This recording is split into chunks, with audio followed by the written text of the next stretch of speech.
And guys, we are live. So I'm excited to get started tonight though. It looks like we've got several people that are actually, Maggie, we had over 20 people that are saying that they're interested in coming tonight. So we're hoping that we get all those people. Awesome. Yeah, it should be fun. Yeah, this will be great. I love it. And, as luck would always have it, we have some type of technical issue. So if we do, we'll just kind of keep rolling.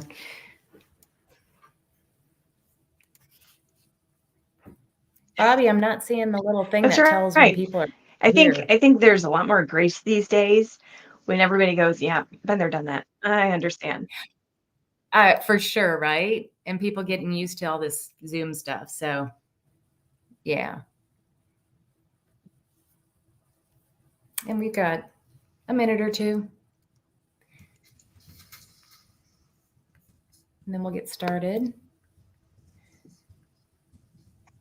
So if you're on watching, I'm kind of a stickler for starting on time. So we will start in about 30 seconds. Excellent. And give everybody a little bit of a chance to get on.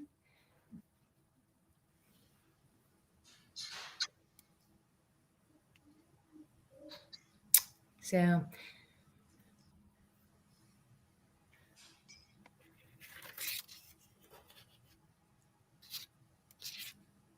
I had a student. It's like, Go ahead. Go ahead. I had a student today I oh, sorry. I think yours does have a little bit of a lag, Maggie. So we're going to have to just give you a pause. Yeah, head start. All right. Yeah. So guys, let's go ahead and start talking. I want to make sure that we give everybody as much opportunity as possible to be able to ask the questions that they have of us. And, just to get our audience acclimated, we have today myself, Kristin Clark, and I work with students helping them to determine a career path. We have Maggie Clokenge. Did I get that right? Clockengay. There you go. There you go. Okay. Clockengay. And Clockengay.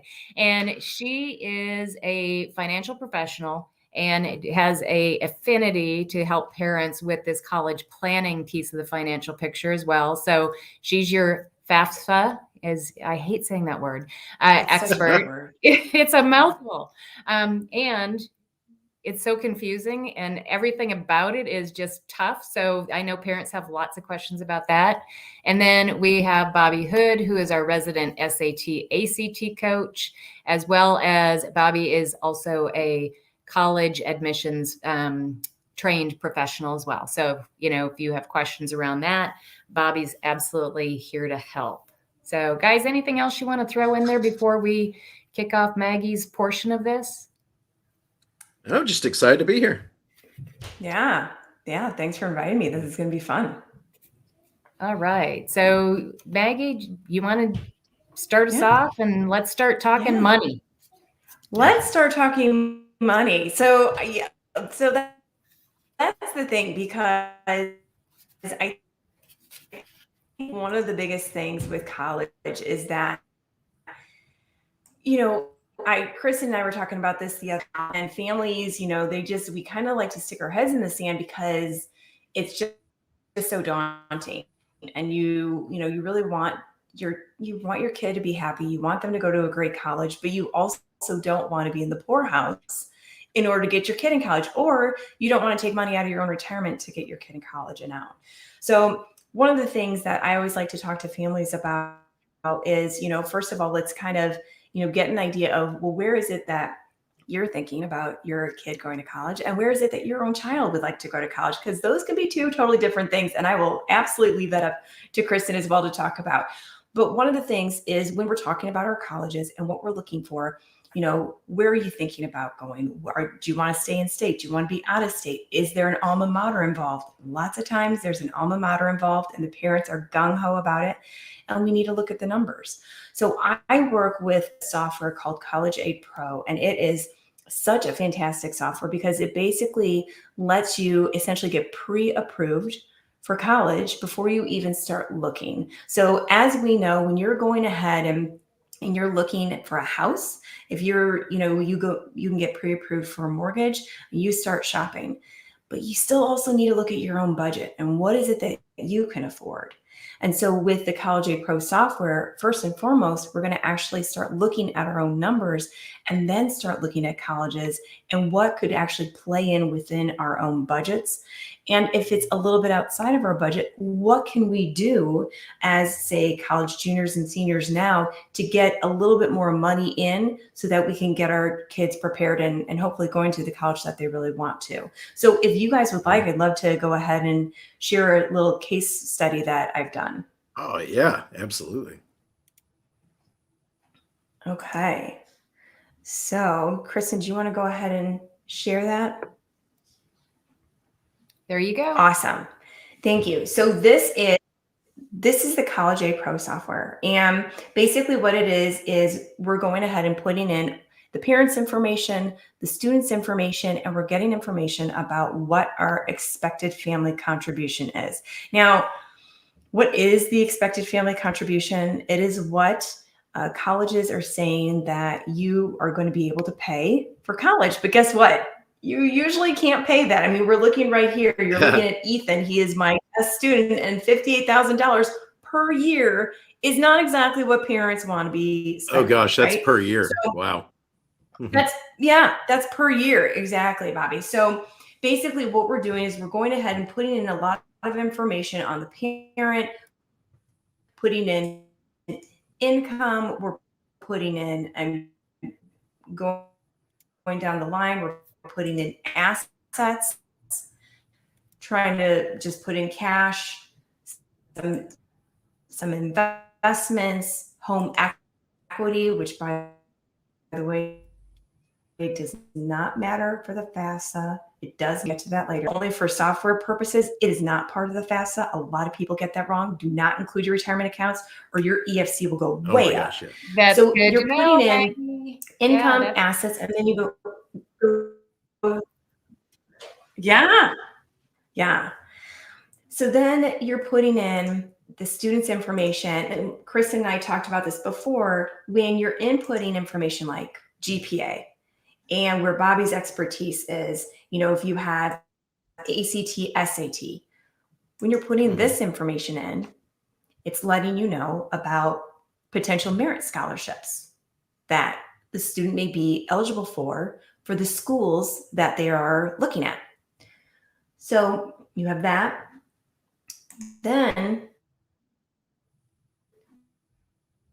we go a little bit more into brass tacks of what is it that you've been saving for your child for college. In this case scenario, I have $50,000 for Ethan. So up until this point in time, Ethan's a junior in high school. $50,000 is in his 529 account. Then up until August of when he gets into college next year, we're putting in $300 per month. Okay, so times 20 months is another $6,000. And then another thing that we recommend to parents is, hey, by the way, and you can see these notes over here as well, which is a fantastic resource. By the way, you know what? You've got extracurriculars for your student right now, right? And that costs money. But you're not going to necessarily be paying for some of those extracurriculars once they're in school. So what can you contribute that will also you'll be able to do while they're in college? So in this case, I would put another $300 per month. So you're getting to a total of $70,400 over 4 years that you can pay towards college. Now, that's unfortunately, when you look at it divided by 4, that's 17,600. That is very, very just, a blip, right? About a quarter of the 58. So Hey, Maggie, I'm going to stop you Maggie, I'm going to stop you just for a second.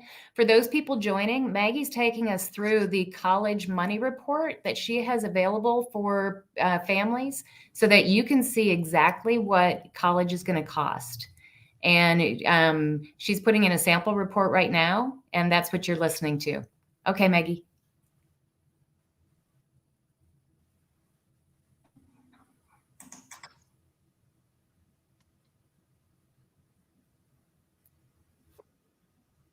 Now okay. I missed what you just I said. was Can just you telling repeat that? people what you're taking them through, but you can keep going now.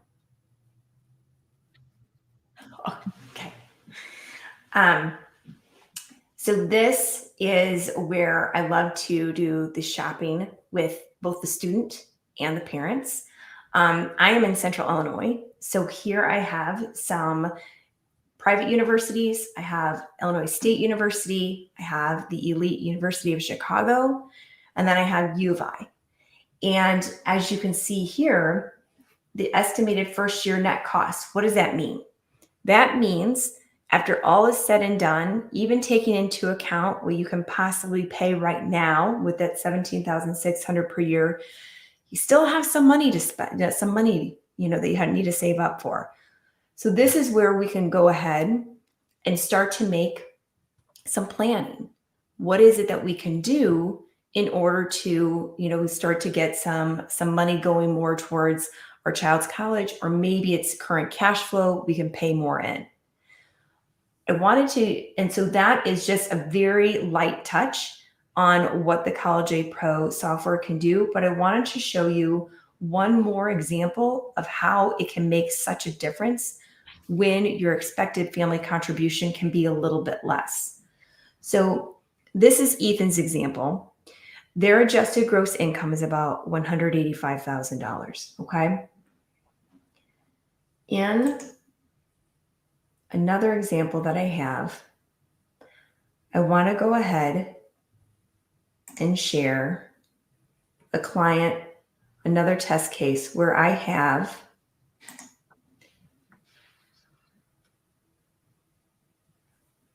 my other cases hidden, or my other clients hidden. Mhm. So in here, in this example, this is a family, same age. Jack and Ethan have the same GPA, same ACT score, but the family has about their adjusted gross income is about $145,000, and they have about $40,000 in 529s for Jack. But here's what I want to show people, because a lot of times people think, oh, those elite schools, I can't get into them because they're too expensive. Now, if I were to go ahead, University of Chicago, you can see right here, estimated first year cost is actually right in line with, it's actually less expensive than Bradley University. Yeah. And if I add, say, Jack's Dream School of Northwestern, it's even less. Oh, wow. Wow. Yeah. So a lot of elite schools, they have, more endowment money contributed, that sort of thing. And yeah, I have heard that elite schools can sometimes be cheaper. And so people shouldn't just make that assumption, right? Exactly, Bobby. And you can see here the total that Northwestern meets, if you have a financial need, it meets 100%, and 97% of it is met with grants. Yeah. That's amazing. And to the other point, Kristin, is we had talked about before, what happens, and if you want to, we'll go back to just me talking if you want. The other thing is, when you're thinking about, okay, do I really need to fill out the FAFSA? Mm-hmm. I always recommend it, and here's why. Number one, that's the only way you can get federal direct loans. Right. Now, federal direct loans, you can only get up to $27,000 freshman through senior year right now. It's not much, but it's the only way you can get those federal loans. And right now, the interest rate on those is 3.73%. Right. So why would you not want it? Why would you not take that? That's crazy. Right. Right. Exactly. Absolutely. Instead of reaching into your retirement account, right? Yeah. Exactly. And the other thing is people sometimes may not realize the extent of aid that they could still get, because again, case in point, we're looking at Ethan and Jack. There's a AGI difference, adjusted gross income difference. Sorry, that's the tax person in me. There's a adjusted gross income difference of about $40,000, but now they can afford University of Chicago, they can go to Northwestern. It's less than Bradley University. I don't think anybody would be thinking those things, Right. So it's really just kind of delving into the details, and then you're empowered to know, okay, now we know where we can be looking at colleges before, if we're on a Chevy budget, we don't want our kids test driving a Maserati until we know our numbers. Yes. And Maggie, I'm a huge fan of this tool because so for anybody or the people that are listening, it took me about 5 minutes to fill out this report. And I filled it out for my son who's already in college. And the numbers were very, very close. And they were actually a little bit high, but keep in mind, we're fast forwarding, and the schools. Yeah, things cost a little more than they did a few years ago. Yeah. Yep. So it was amazing. So, and I mildly. compared it. So for all of my Texas people online here, I compared OSU to Texas Tech to TCU. Mhm. And, it did show, based on my kiddo's scores that he got some money back from, because he hit a certain ACT score, or his was SAT. The little one was SAT. So it did take that into account. So, I mean, it was really remarkably close. And I always say this, Maggie agrees. I just talked to another financial planner today, and he's like, yes, that a lot of times this looks like monopoly money when you're not writing the big checks yet. And once you start writing those big checks, man, they hurt. So to know that going in is it just gives you the facts, like Maggie had said. So, yeah. And guys, as you're listening, if you've got questions for Maggie, please put those in the chat. We would love to answer those for you. I put in there the college money report. You can click on that link or copy it and definitely go in and fill that out. It's free. Yep. It's free. It's free. And go for it. It's great info. Well, this is really amazing because I had not, before I met you, Maggie, I did not know about the college money report. And all I know is that it's all stressful, but figuring out how to pay for it is the most stressful for most people. I mean, a few people are lucky enough to not really have to think about it that much, but for the rest of us, my gosh. And it's so stressful. And this seems to simplify it a lot. And I think it is something you can just type in stuff and it gives you answers. But also, I think this is why people would want to work with you, right? Because you can actually explain what all these terms mean and all that. So yeah, this is what, Chris and I and you have been doing, Maggie, is like just trying to simplify things, and it doesn't have to be as scary as it seems. And I think if you just go and look online, you get 20 different answers. They're all different, and most of them are myths, right? And so you need real sources. So I really appreciate it so much. This is really, really a helpful thing for everybody. Yeah, no, I thank you. I mean, I think when Kristin and I had talked about it also originally, she got excited as I've been excited about it, because it's just like this Wizard of Oz curtain. Like, you want to pull it from behind, like what is back there? And you're like, oh, please don't be horribly expensive, and so often you might just say, get into the school, we'll figure it out. Right. You don't do that for your retirement. Why would you do that for your kids' college? Right. And really, I really advocate for, you're taking out as maybe student loans as much as what you're anticipating for your first year salary. And that's it, because, we all have heard about the student loan debt crisis, and I don't want to be ever having my clients begin contributing to that, because it's just, there's so much more. You push off getting married, you push off having kids, you push off buying a house because you've got this huge student loan debt hanging over your head. Oh my gosh, yes. And I'll tell you what, I'm going to use that as a segue and talk a little bit about how do we save on college education costs. Even more, over and above what Bobby's going to talk to you about as far as getting SAT and ACT scores up there. But so my name's Kristin Clark, and I I work with students, helping them to figure out a career path.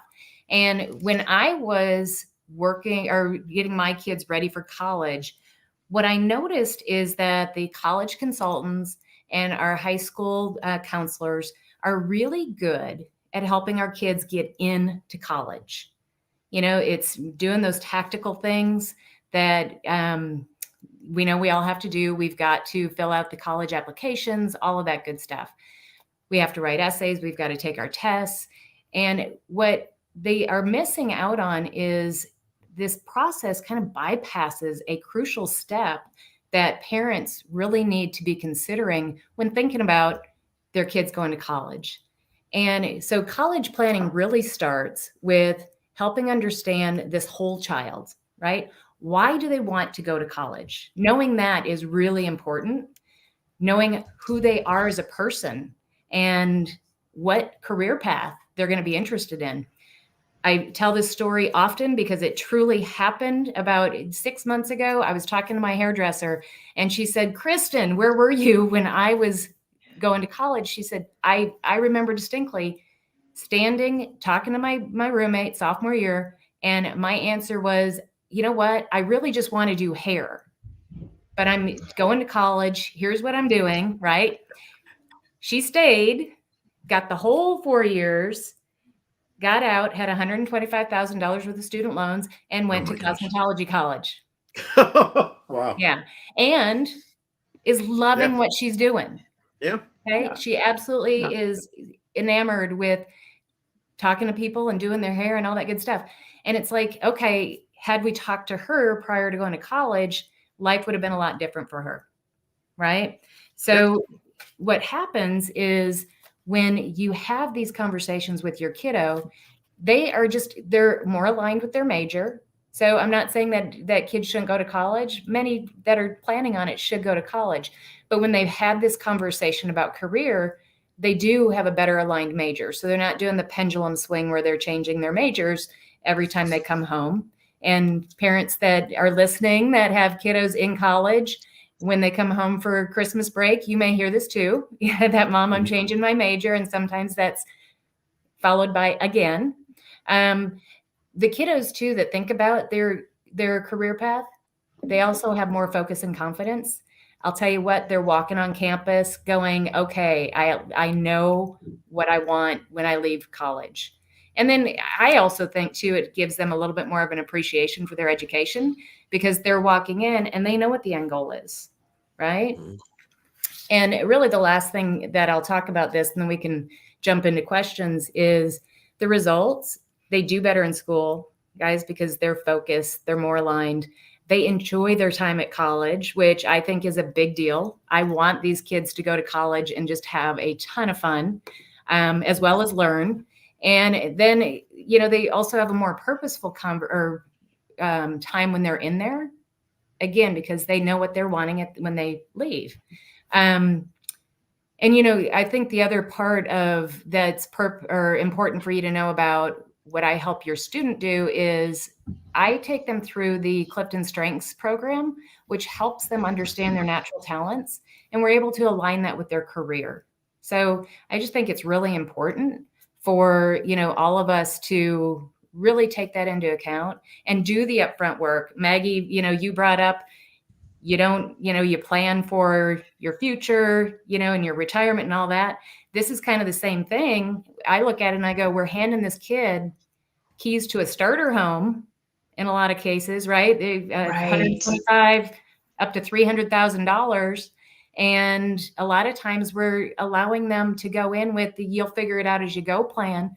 And I got to tell you, that's huge pressure for them too, because they get the joke. They understand this is an expensive endeavor. So as Bobby and I always talk about, I'm kind of the fact girl. So there's a couple of facts that not fat, but that's a whole nother story, but a fact girl that I talk about. Two really important stats that I think parents need to know. The first is that 30% of kids that go to college do not return after their freshman year. Wow. Yeah. Go back. That shocked me when I first started. I know. It's crazy, right? And you think about this, guys, that's $25,000 to $75,000 that's gone, that you have nothing to show for it. And by the way, you got a kid that has a lot of anxiety attached to it. The second fact is that most of our kids are taking 5 to 6 years to get through college. And a big part of that is because they're not going through this planning part of it. Mhm. Right. So, And some majors take 5 years now, and or can only be done in 4 years if you start at semester one. So if you switch in 2 years, yeah, 2 years in, you're going to be there for 5 years, and then that's another $50,000 to $75,000. And as you've told me before, Kristin, that fifth year can cost a lot more than the first four, right? yes, you heard It me happened to talking about you, my own right? kiddo. Yeah, it's Yeah. crazy. Yeah. If you might have Yeah. grants or scholarships that expire after the fourth year, and then wow, that can really mess with things. And yeah, I've had students that have worked with Kristin, and it has really, they have said it's been a great experience because students go in and they have no idea what they want to do, and they don't know. Might have ideas. Oh, I want to be, an astronaut. I want to be an FBI agent or whatever, but they don't know what their skills actually lend to or would make them happy, right? They just saw something on TV and it looked cool, right? So Right. that's it's amazing. The Clifton Strings, like I took it and it completely told me, you should be teaching. And I was like, gosh, I wish I had paid attention to that or had that test, 30 years ago, right? Yeah, back when you were an accountant, right? Before I went and became an accountant and an attorney. Yeah, absolutely. Yeah, and the confidence piece of this, I think, Bobby, you spoke to, having these kiddos walk into college with an idea of how to figure out a major. So I talk about the career path part of it, but when they walk in knowing their major, it's so powerful for them, and knowing how to make the adjustments if their major isn't exactly right. For the parents out there, one of the questions I get a lot is, Kristin, okay, really, can a kid figure out at 17 what they're going to make or what they're going to do as far as a career path? And, I number one, I will tell you that 90% of these kids, and I see it every time they lean in and they're like, Kristin, I have been thinking about something. And every time I'm like, I've got it, and it's a lot of fun though, because I'm safe, because I'm not going to remember in 20 years that they wanted to be a park ranger, right? I'm not going to bring that up 20 years from now when they're having kids and they're like, remember when you, so it's a safe place for them to just share and just to test it out. I'm a big fan of say it out loud and see how it sounds coming out of your mouth and how does it feel? And, Wow. Yeah. yeah. So, guys, any thoughts or questions around that? Oh, I will tell you this, when they do ask me about, can they figure it out at 17? My answer is actually, I don't know what's the right age, 18, 20, 25, 45. You got to start somewhere, and Exactly. you got to start before you head off to college. Right? Yeah. Well, yeah. Anybody can learn what their skills and interests lend themselves to enjoying, right? That doesn't mean it's exactly a career, but it's what kinds of work you might enjoy doing, right? And that's what I find so valuable. Yeah, let's Oh, go ahead. let me add one more thing to that, Kristin. I think it's really important because I think there is a huge pressure for the kids who go, I don't know, I have no idea. And so in working with you, that really can help narrow their focus and determine what is it that they might want to major in. Because guess what? Mom and dad are back here going, you better make a decision because we're paying for this. And we're not just going to be shelling out money to just keep shelling out money for your fifth and sixth year as you're, going around just figuring it out as you go. And so I think that's another thing when I'm working with my clients, and I will have both the parents and the student looking at, working with, in the tool with me as well, because just saying, okay, if you're not quite sure, and, let's take a look and say, okay, maybe you want to look at a community college to start off. Go ahead and get some of your base courses, get a better understanding for maybe what strengths you have, because, and then obviously recommend that they come see you as well, because it's just it affects them financially, Mhm. So it's really important that if they can narrow that focus and really hone in on their strengths, like Bobby was talking about, that could benefit them so much beyond, their leaving college. Absolutely. And, I always use this example because I don't have a better one yet. But if in here is all the careers you could ever consider, what I really help the kids do, and at parents, you can do this too. Okay. If you could have a relationship with your kiddo that they're willing to have this conversation with you, go for it. And my job is, out of all these careers, let's get them into the pie shape, because then what happens is when they go off to college, they get to let college do what it does. And that is, let them play around in that pie shape, right? Where now they're gaining knowledge. They're figuring out the things they like, the things they don't like. And by the time they leave, hopefully that pie shape, narrows a little bit. So when they get out, they have an idea of what type of job they want to get into, right? And they don't have the pendulum swings where they're saying, I want to be a marine biologist. No, you know what? Maybe I'll just do business. And now we've got credits that don't transfer. Right. So, and I think I do want to flip over to Janet. Janet had a question. Yeah, absolutely. Let's address that. So can we assume, Maggie, this is you. Yep. Can we assume you have enough money in a 529, the cost of the first year, that my child won't be eligible for grants or scholarships? That would be a not necessarily, Janet. So just because you have the money in a 529, they also realize that, you're not going to continue to put a huge balance in that 529 year after year. If anything, that balance is going to start decreasing a little bit because you're going to start taking money out. And the thing is, you don't need to take all of the money out for the first year.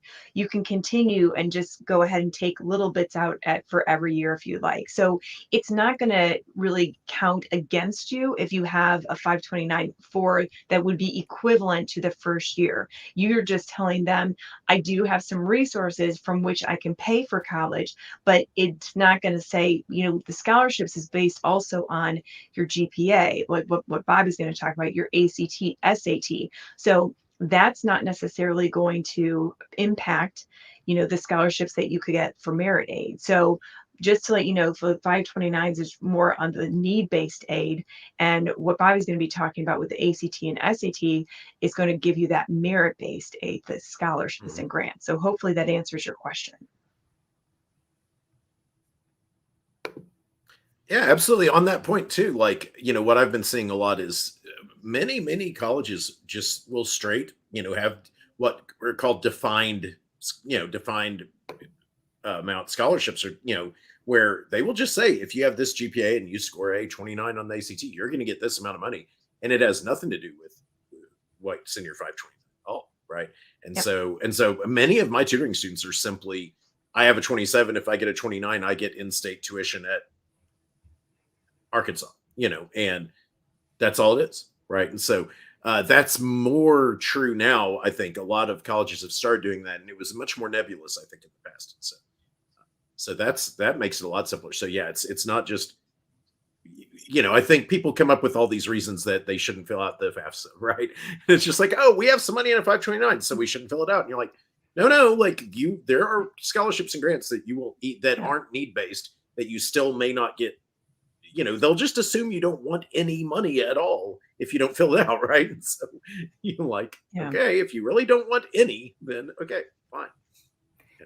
Well, one other thing I'll throw in there for Janet, if you, and you may know this, but for other listeners that may not, if you look on the college website, you will find out they list if you're at a certain GPA, your certain SAT or ACT score, they will list how much merit scholarships that they will automatically give you.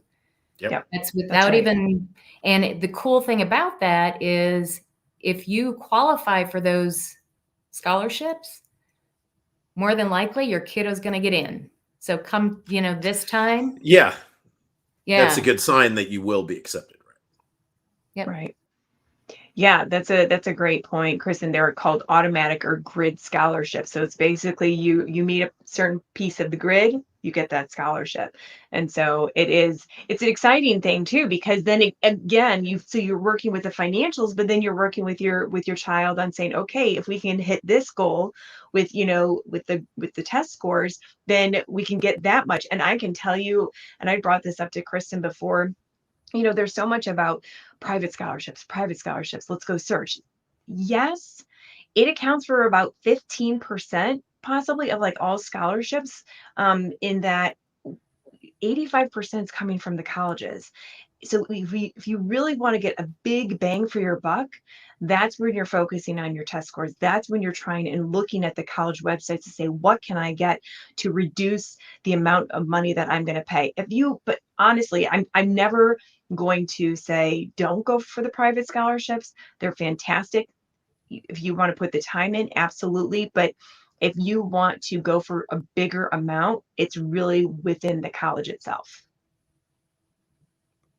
Yeah, absolutely. And one other thing that it helps you with, and this is going to segue into you, Bobby, and the SAT and ACT. If you know that your kiddo is at a 30 on the ACT and he needs a 32 to get a full scholarship, then it makes sense for that kid to gun for the extra 2 points, right? Yeah. Or if, maybe it is that they're getting some of their out of state. If you're going to get $1,500 a year for 4 years, is it worth it to have them work with somebody like Bobby to try to get those up for the extra 2 points or the 100 points on the SAT? So you're dealing with facts at that point, which I think is hugely important so that, you can make good financial decisions. So Bobby, you can take it away. Well, absolutely. Yeah. And before I begin, just one last point on what you were talking about, Kristin. Also, I think it's really helpful for students to work with you because I think there are some families where the parents have just told the kid what career they're interested in their whole life. And so they've been told, oh, you're going to be a doctor or whatever. And I often use this example of a very close friend of mine who went to UT Southwestern Medical School, which is one of the top medical schools in the country, and was a third-year med student. So he's right about to begin the whole process of residency and specialization and all that. And he realized that he did not want to be a doctor, even though he had been told he wanted to be a doctor his whole life. And he quit, dropped out of med school, and went and began teaching at Princeton Review with me. And then I was talking to him one day, and he realized that he loved video games, and he thought it would be fun to be a video game programmer. So he went to a community college, learned to code video games, then went and got a master's degree at the best video game master's degree school in the nation. And now has been working for 2-3 years now, making video games. He worked on the newest Doom video game, like whatever, and is also now a professor at that best school. So he's half, working full-time programming and teaching. And that's because his skills and interests are coding and teaching. And so now he's doing that after having spent all those years in med school and all that, right? And so I think getting to work with you, Kristin, and a safe space where you can say out loud, I don't want to be a doctor. That may be the only opportunity the kid has to do that. And so I think it would be a good thing for parents to, send them to your class or get them in there with you, just so they have an opportunity to say things that maybe they wouldn't say to you as a parent. Right. But anyway, so let's talk about SAT and ACT. So I'm going to talk very, very briefly about SAT and ACT, and then open it up for questions, right?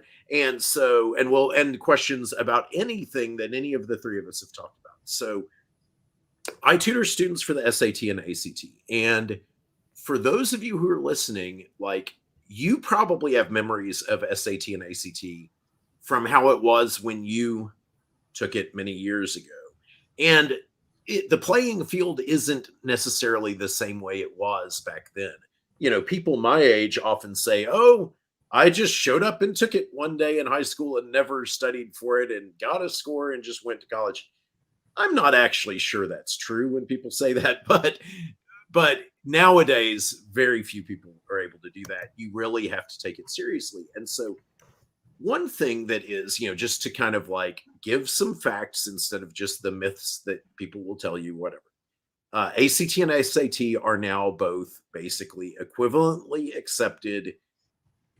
Pretty much every college will accept both, except for those colleges that have gone test blind for a few years during COVID and are accepting no tests, right? But that's just basically the University of California system and a couple other schools. For most of the, so a lot of people ask about this test optional thing or test blind thing. if you were the valedictorian of your high school, if you have a perfect GPA, it is possible that you can go to a test optional or test blind college and apply, and you don't need an SAT or ACT score. But if your GPA is anywhere less than, in the top 5%, well, you probably are going to need, to make up for that with a test score if you want to go to certain colleges that are, more selective in their choices. And so that's when you need to start thinking about the SAT or ACT. So the things I want to talk about very quickly is, I know some of the people who watch this, you might have a junior in high school, you might have a sophomore in high school, you might have a kid in 9th grade or younger, and you're just interested in what's coming up in the future.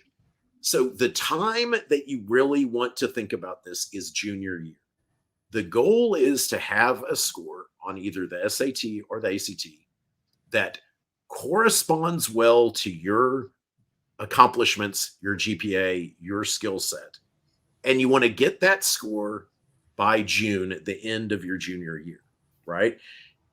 And so, of course, virtually everybody who contacts me says, my kid just happens to not be a very good test taker, right? And they just have trouble with the test. Well, the big news for everyone is that virtually every student is not a good test taker, except for a very, very small minority, because the tests are designed to make you mess up, right? To make you confused. The tests specifically are designed that way so that students can be ranked. And the old joke is that the SAT and ACT are just simply tests of how well you take the SAT and ACT. That's to some extent very true. And so you just need to know the tests. And so there used to be an enormous difference between the SAT and ACT. But now, as of about 6 years ago, the tests are fairly similar to one another. So if you do prepare for either one, it will probably prepare you for both. But the most important difference to be aware of is the SAT as it is right now is very dense in the reading section and includes reading passages from more than 100 years ago that are very hard for students to read, very challenging. And so that makes the SAT a very challenging test compared to the ACT, which includes reading passages that are mostly written at about an 8th grade reading level. The SAT also has kind of tricky, dense math that focuses very heavily on algebra and algebra 2, and includes a section where you can't use a calculator, which intimidates a lot of students. Compared to the ACT, which is a much more wider ranging math test that includes other things like logarithms and things like that, but only one question about each. So it covers a wider range and is more likely to cover the math that a student is currently taking instead of math from 3 years ago, which is what really stresses a lot of students out. So what happens a lot of times with the SAT is that it intimidates students really badly and they're very confused. But what happens when students take the ACT is that the ACT is more time pressured than the SAT. It's an easier test, but is more time pressured. So if your student takes a practice SAT and a practice ACT, they may come back saying, gosh, I really hate the ACT because I felt like I was doing well, but then I totally ran out of time. That's what happens to many students. The trick is it's a lot easier to deal with time pressure than it is to learn how to read and quickly understand an Abraham Lincoln speech from the 1840s, right? That is very difficult. And so I have been finding that the ACT is the most accessible test for students to do well on. That said, I am, and all three of us here are happy to have consultations with people. We are putting our contact information out here. The couple of things I want to say is that if you want to just prepare for the SAT and ACT with low-cost resources, Khan Academy is very good, but Khan Academy does not teach strategies. you need to do something beyond Khan Academy. Since I used to work for Princeton Review for many years, I love their book, the Princeton Review's Premium Prep SAT book, which costs $30 or something, and Premium Prep SAT. Those are great books. Get those books, work through those, use Khan Academy for any material that, knowledge areas that you are rusty on. Also, if you'd like, you can get from me a free copy of a thing called ACT and SAT Math, What You Need to Know. It's a 15-page PDF file that gives you strategies, free strategies, like all the things that you would like to, that you basically need to know. It's just a list of all the formulas you need, strategies like that. Grab a free copy of that. If you'd like to talk to me about it, if you'd like your student to take a practice SAT and a practice ACT, just contact me. I'll send you one, and they can take one or both of them without me, without you having to pay me anything. I'll give you a test you can take. You can take a look at it and see what's going on. If you want to do that, you can just contact me. I just put my contact link there in the comments.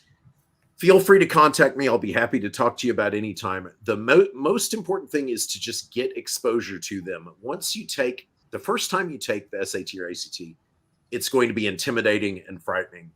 But then eventually, instead of being anxious and scared, you'll just be sort of bored by it and no longer intimidated. And that's basically it.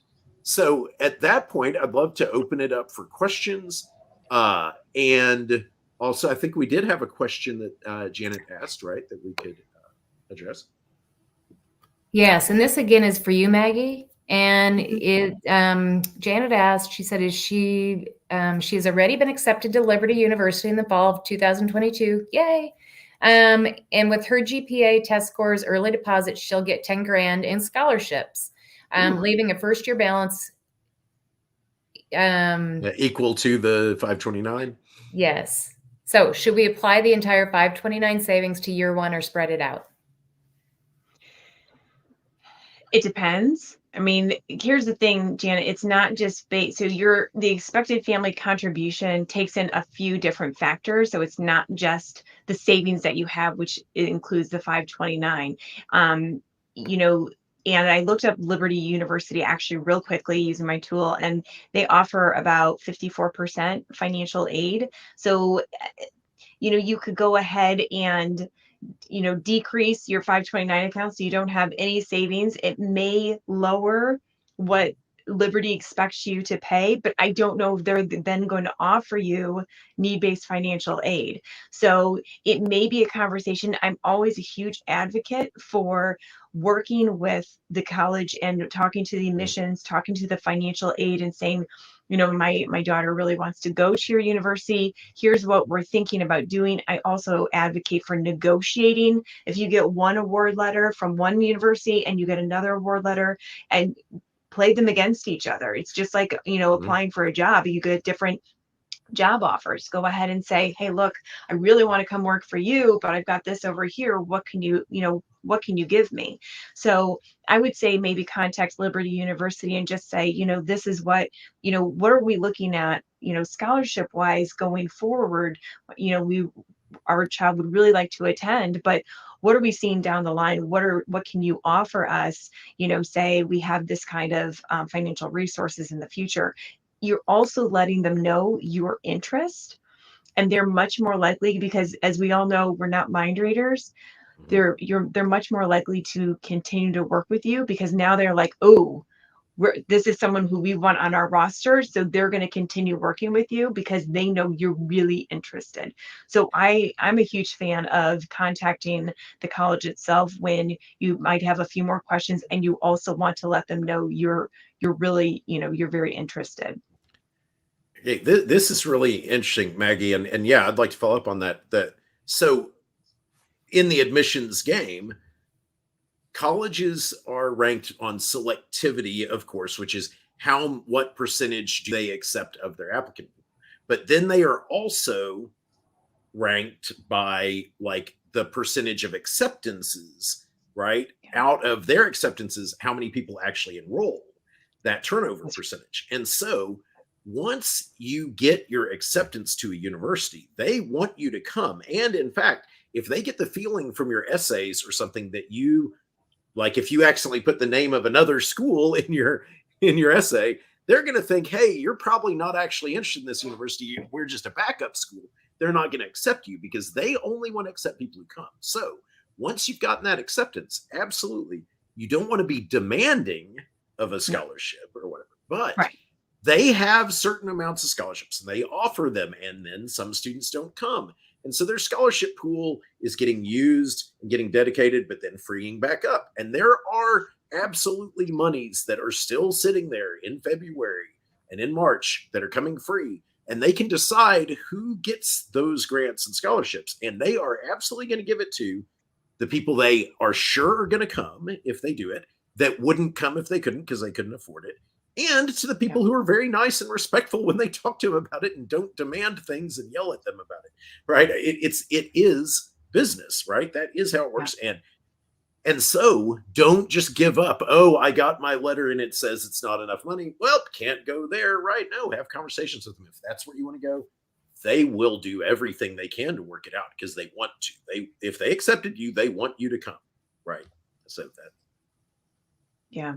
That's such a good point, Bobby. And that's exactly it. So I'm just really looking actually at Liberty University's information right now. And, I think they say the percentage of students receiving non-need merit is only about 24%. So again, it's having the conversation then with the admissions office, Janet, to say, okay, my child wants to come, what can we expect? Because this is great for the first year, but guess what? There's at least 3 more years of college that we're looking at. And then another thing, Janet, and this goes into a little bit more of an extended conversation, but do you have another child that's going to be in college at the same time? Because if that's the case, right now, up until the 2024-2025 year, your expected family contribution when you have 2 kids in college at the same time splits in half. Let me give you an example. If your child had a $40,000 EFC to attend a university, and then you've got second child coming along the lines, now you've got 20,000, 20,000. It's just split. So it's like getting a 50% discount for having 2 kids in college, as it should be. And then if you have 3 kids in college at the same time, first of all, Lord save you. And second of all, it's like a 67% discount. Unfortunately, through Congress, there was an act passed that is going to remove that. In the school year currently starting 2024-2025, they've already delayed it a year. And I'm just hoping and praying, and I've already signed petitions that they're going to change that, because that really puts such a detriment in parents' finances that they would take that away. But I wanted to let you know that, because that's probably one of the biggest discounts that people don't know about, is when you have multiple kids in college. That's interesting too, because it just doesn't make any sense mathematically. Like, that's basically just saying you get to pick which of your kids goes. Like, that's crazy. That doesn't make any sense. No, we need reform on college aid. That's for sure. Amen. Oh my gosh. Wow. And we need to keep college costs from increasing 7% a year. Oh my gosh. It's so exponential growth in college costs has been astounding and frightening. And that's why this is such a great conversation. I think I'm so glad. And Janet, those questions are exactly the kind of questions we were hoping to hear today. That's wonderful. And it's what we love talking to people about. This is great. So really. Yeah. And I did want to let everybody know too, that we do have a college planning timeline that talks about when you should be worried about all of these things. And what you can do is you just text. I know for some of us that are not as savvy on our phones as our kiddos, you just go to your texting and you write in the word timeline, and you use 71441. That's basically the phone number. And you will get a link to download our timeline. So whether your kid's a junior, a senior, you will have just what you should be doing each semester, so that you feel like you're in control of this situation. Because I know that's one of the biggest challenges that we see a lot, is parents feel like they don't know what they need to do next. And we want to simplify that for you and, give you the information that you need so that you do feel like you're doing all this stuff when you're supposed to. And don't get too excited if you're a senior parent and you haven't started anything yet. Yes, you need to catch up, but it's all outlined for you as far as what needs to be done at what time. So you'll feel a little bit better. Yeah. And, sometimes we find out that our kids have actually done some of this stuff that we didn't know about. So just, they might have it going on, but this way you can kind of check as well. So keep that in mind. And I should probably tell them my 7 little words, huh, Bobby? Absolutely. Yeah. So, a lot of times what I hear is parents will tell me that their kiddo doesn't want to talk about college. And I've got a couple tips for you. One is this: pick one night a week that you decide that you're going to talk about college. So pick it Sunday dinner, driving home from football practice. Well, I guess now it'd be basketball practice. Pick a time that you can say, okay, every Wednesday at dinner, we're going to talk about college. And do not talk about it the rest of the week, because these kids get college overloaded. And then it starts to become very stressful in the house, and everybody gets mad at each other, and then nobody wants to talk about it at all. So if you can leave it to one time, that's huge. The other thing that I suggest for parents is when your child comes to you and talks about, I want to do this major, here's what I'm concerned about SATs, ACTs, don't fix the problem for them, guys. What I want you to do is say, that's really interesting, tell me more. Or how can I support you in that? And I will tell you that at first, if you haven't been doing that, they'll probably look at you like, what? What's she saying? But keep doing it. And I promise you that your student will start opening up to you and will start having these conversations, because now you're a listening ear and not just, doing what we do as parents. Guys, I've got 2. I know this. I've been through this. We want to fix everything and we want to fix it fast for them. We can't do that anymore. We've got to let them, have the stage and let them make some of these decisions. So. Absolutely. Yeah. So guys, we do have 4 more minutes. I wanted to bring up one thing. Okay, perfect. So I wanted to bring up one thing that I do get this question, especially for as we're getting close to the, to the end, we're juniors and seniors, and people will just ask me, well, is it even worth contributing money to a 529 account? Because 529 accounts, they're college savings plans. And it depends. It depends. Actually, I'm usually looking at where you live state-wise, because you can get a tax deduction for making a certain amount of a contribution. Varies per state. Virginia's 4,000, Illinois is 20,000 married filing jointly, Missouri's 16,000 married filing jointly.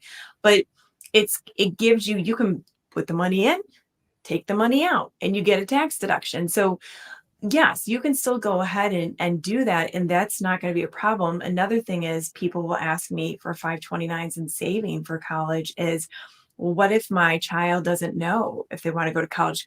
Case in point, what Kristin had brought up. You can open up a 529 account. Say you have 3 kids. I have 3 kids. Say you open up a 529 account for one of your children. You can transfer, and you make one child the beneficiary, but then you can transfer that balance to another child. There's no penalty, no harm, no foul. And you're transferring to someone else who you're like, oh, you know what? Looks like Charlie's going to go to college, and maybe Frank wasn't going to. And that's absolutely okay. So there's definitely some leeway in 529s, even up to right before they go in. So, and even while they're in college, you can still go ahead and contribute, get the tax deduction, take it back out. And I'll tell you something we're taking advantage of, Maggie. I've got about 10 grand in each kid that we're not using in 529s. I'm going to save that and for their kiddos. And you can do that too. Yeah. So that's very nice. Yeah. Absolutely. So very flexible. Yeah. And so guys, if you have any questions, included in the Facebook Live, the description, above our live program, I've included Bobby's, Maggie's, and my websites. Or it might be the emails. Either way, you can get in touch with us. We are available. Ask us questions. We're here to help. Our biggest,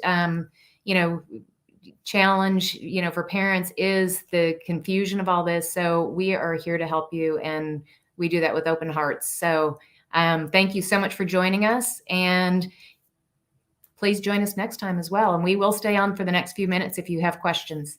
Absolutely.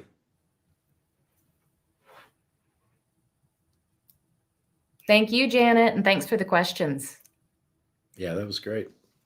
Yeah. It was fun looking up Liberty University. Yeah, that was good. And, I always like to tell people too that Bobby helped my kid get a full scholarship, full tuition scholarship by getting those extra 2 points on that SAT or ACT. I mean, it's so amazing. 2 points. Yeah. Yeah. 2 points, man. It made a difference. Yeah. It makes such a So difference, crazy. I think, because as the parent, you can work on the finances. As the child, you can work on your grades, and bam, it's like such a powerful combination because the numbers you're trying to work towards, the score you're trying to get to, the tuition or the scholarships you're trying to get to. And I mean, it's such a win-win when you have that. Well, and that's what's great is like working with that, the college money planner thing that you've got. Like it tells you, like, and so then you need to do it, right? And Exactly. So, yeah, absolutely. Like otherwise you're just wandering blind in the forest, like, but you need to know what it is that you're actually, where you stand. My gosh. Exactly. All right, guys, it is 7 p.m. Central Time, so I am going to end the broadcast. And if you guys want to hang on, Sure. we'll finish this up. Thanks, guys.